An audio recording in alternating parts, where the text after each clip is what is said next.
Good morning, YouTube. Welcome to another video from yours truly. So I'm getting ready to go to a Saturday morning market with someone. I don't know if I'll film when I'm there, but I just figured I would start this video.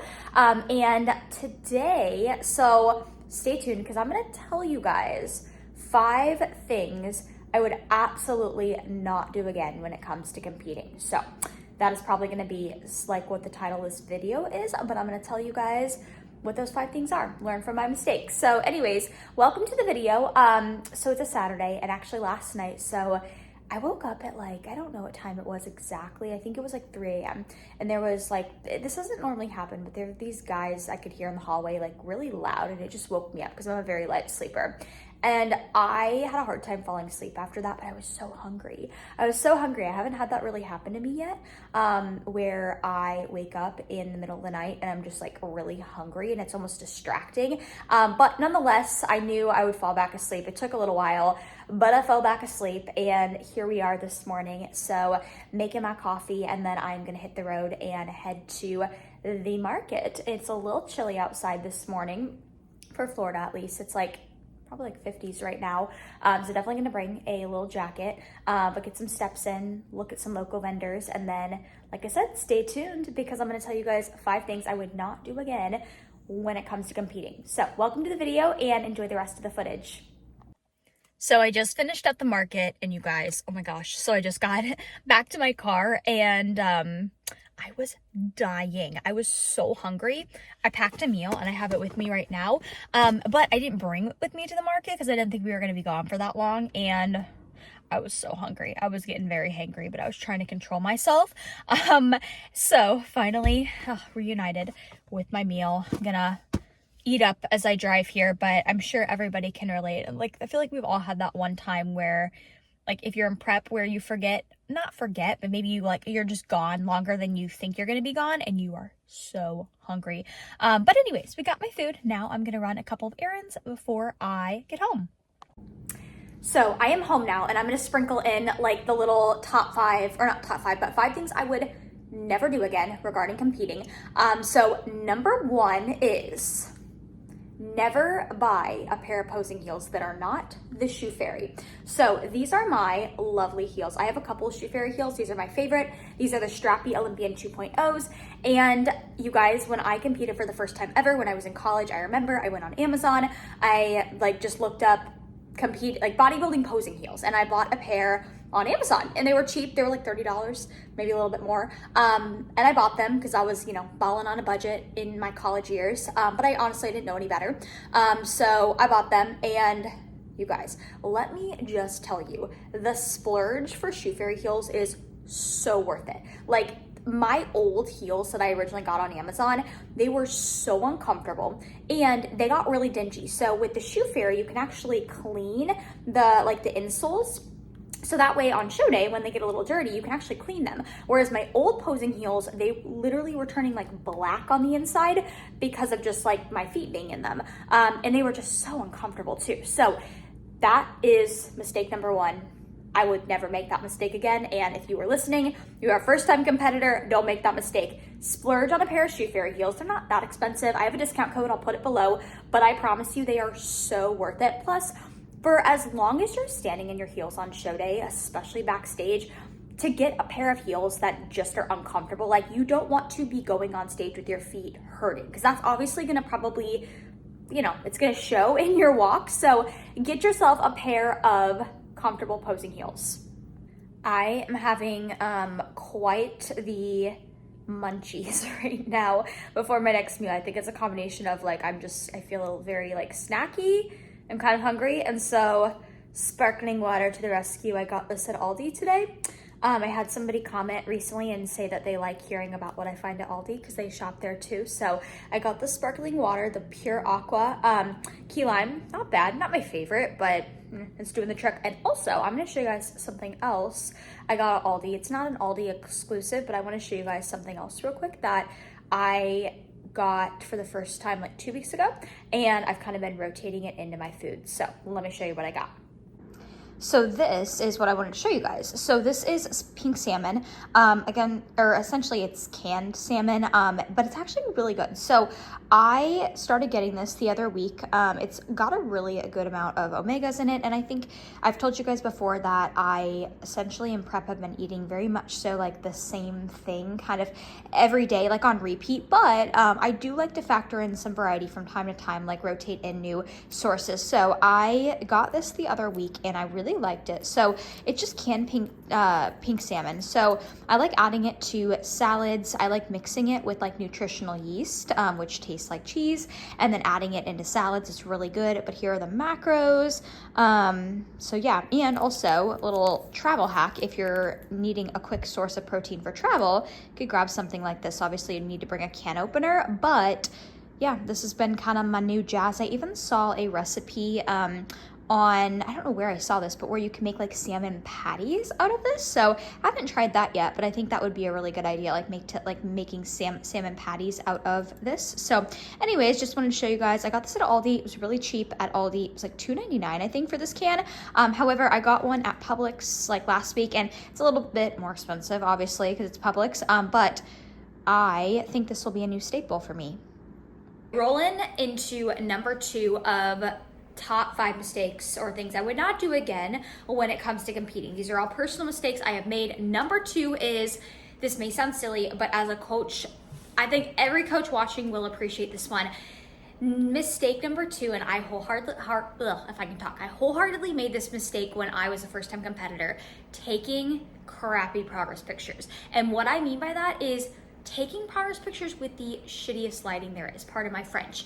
Now granted, I'm not trying to make excuses for myself at all, but at the time, like my coach didn't really talk too much or didn't tell me like that my progress pictures were bad, but like I now as a coach look back and I'm like, they were awful. I lived in a dorm room and during my first prep, and I've talked about that in past videos and vlogs I've made. I didn't have a YouTube channel at the time, so I didn't vlog that, but I prepped out of a dorm room and we had like windows on one side of our dorm and then like one window. It was a small window. Lighting was not great. Now, again, I'm not making excuses for myself because I could have easily gotten a ring light. I didn't even know probably what a ring light was at the time, but my progress pictures were so terrible lighting wise. Like I'll try to go back and find one and put it up here for you guys. Like now as a coach, I can appreciate the fact that like good progress pictures lighting wise are so important. And guys, honestly, you're only hurting yourself. If your lighting is terrible in your progress pictures, and my clients know I'm a bit of a stickler when it comes to their lighting, but if your lighting is not good, it makes it a lot harder for your coach to be able to do their job and to be able to see what they need to see. So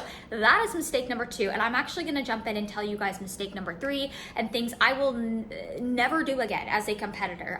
And this is something I tell my girls all the time not to do.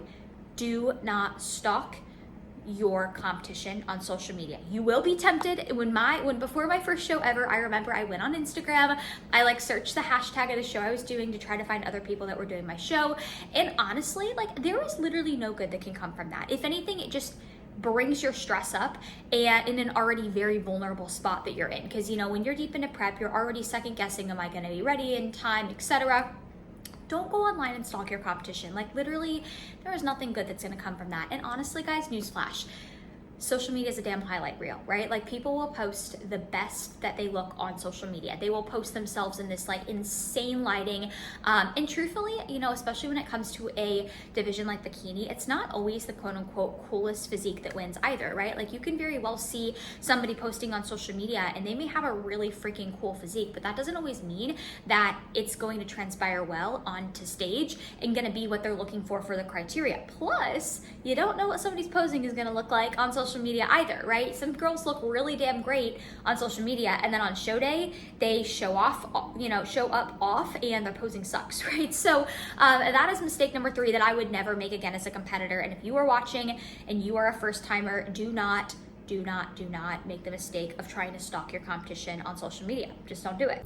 So I showed you guys this pink salmon earlier, and I want to show you guys what I'm doing with it right now. So I have spinach. I love spinach, and it's so easy to digest. But I just microwaved it just to cook it down a little bit. And then I have some of the salmon in here with some nutritional yeast flakes, my favorite. And then I'm also going to add some sweet peas in here. And then I'm gonna have some fruit on the side. But this is what I've mainly been doing with this pink salmon, because I know I had somebody ask, because I posted a picture of it earlier, I had somebody ask what I do with it. So I've been adding it mainly to salads. So just like so, it's actually really good. I know it does not look super beautiful, but sometimes the ugliest meals make for the tastiest meals. So number 4 that I want to share with you guys, and this is fresh on my mind because I just got done with 2 posing sessions with clients today. And you guys, I know that you hear this all the time. At least I feel like a lot of people talk about this. I know I do. Do not skimp on your posing. Learn from me. This is a mistake I made again when I was prepping for the first time. I kind of just thought, oh, posing, okay, I will really work hard and watch a lot of videos the last couple weeks before show day and I'll be fine. And guys, that is not the case. I don't care how confident you are in yourself. Do not assume that you're going to pick up posing easily.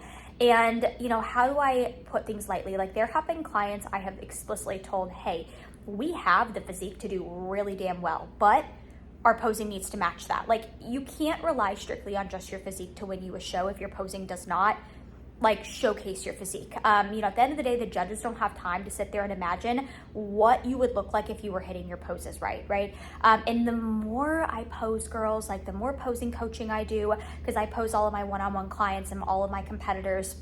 I do pose some girls in person too that come over to me.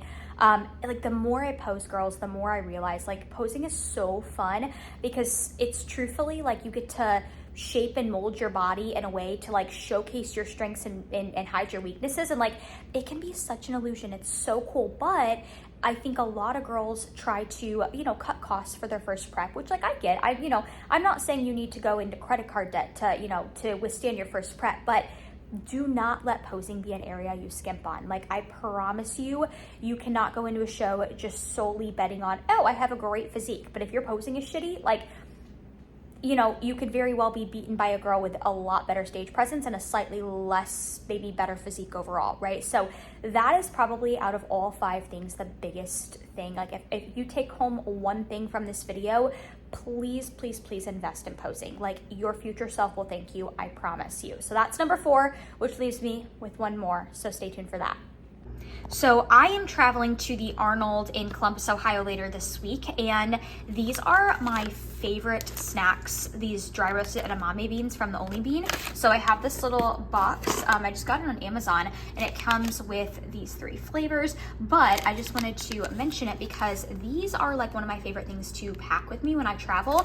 And the reason being is they're delicious, first off, the perfect snack, but I find that it's harder to get in fiber when I travel. I think that's probably the case scenario for most people, and these have 4 grams of fiber per pack. And I'm also one of those people, whenever I travel, I have a harder time like getting in my fats, believe it or not. So this one has 6 fat per serving, and then this flavor also this has 4, so it's a little bit less. So, but I love packing these for trips, so I'm gonna take multiple, probably take like 5 of these for my trip to Columbus this weekend, because I will be packing my food. So yeah, so I just wanted to share that with you guys.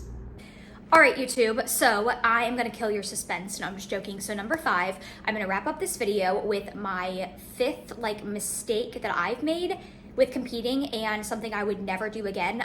But before I do so, thank you if you have watched up until this point. I know this video was a little like sporadic. I just wanted to try something new, and I didn't want to just do like a full-on sit-down video. I wanted to like intermingle some vlog footage. So also guys, my next video will be an Arnold vlog, because I do leave for Columbus, Ohio later this week. I wanted to get this vlog up before I left, and then I plan on vlogging the whole expo experience and whatnot. I'm gonna be rooming with Savannah Sharp, who works for ACB, Angel Competition Bikinis. You guys have seen her on my channel before.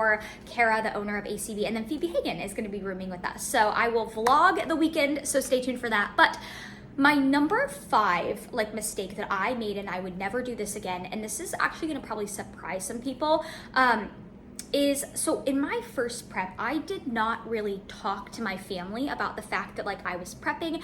And not that you have to. I'm not saying you have to explain, that you're prepping and tell the whole world. But I will tell you guys from my experience, when I have noticed a big shift in my family supporting me with my bodybuilding journey, like now that they understand the sport and like I've explained it to them, right? I know that I deal with a lot of like people that I work with, and I know, I hear a lot of competitors talk about how their immediate family and friends like are very judgmental towards bodybuilding, and or that they don't support you with your bodybuilding journey. But one thing that has really helped me is like actually taking the time to explain the sport to my family, and like so that they can understand it a little bit better, right? Because if you don't do that, a lot of times what's going to happen is your family, they're just going to believe the stereotypes, right? And like, I hate to say it, but like bodybuilding, the sport in general, has a lot of very negative stereotypes, right? And a lot of times that's what our family thinks of when they think about the sport of bodybuilding. So again, I'm not saying you have to scream it from the rooftops when you're in prep of like, I'm in prep, but like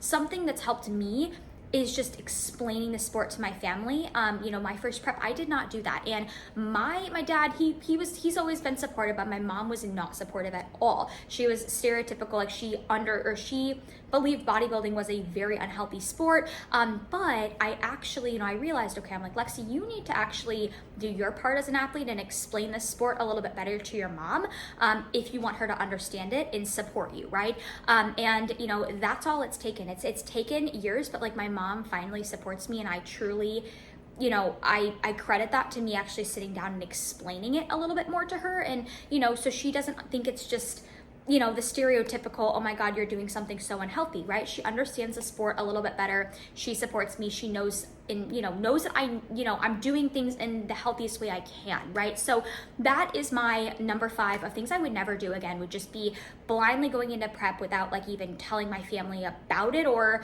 even explaining it to them, right? Because if you don't explain the sport to them, they're probably bound to just believe all the stereotypes out there, So anyways, that wraps up this video / vlog. So I hope you guys enjoyed it. As always, if you stuck around for the whole video, you are the best. But comment below if you have anything to add to this video, and I hope that wherever you guys are at, you have a great rest of your day.